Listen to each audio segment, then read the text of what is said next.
Here we have unboxing of the Ozito 120 litre 550 watt cement mixer.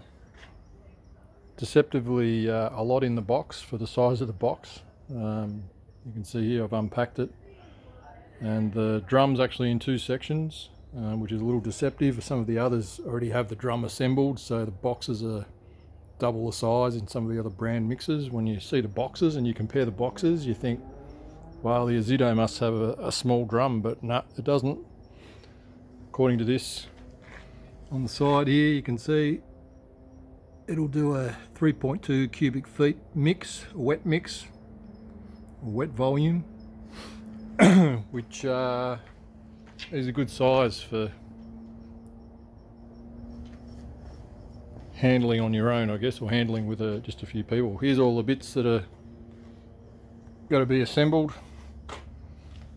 Looks like, pretty sturdy construction from what I can see. Thickness of the brace over there, and the metal for the stand seems pretty good.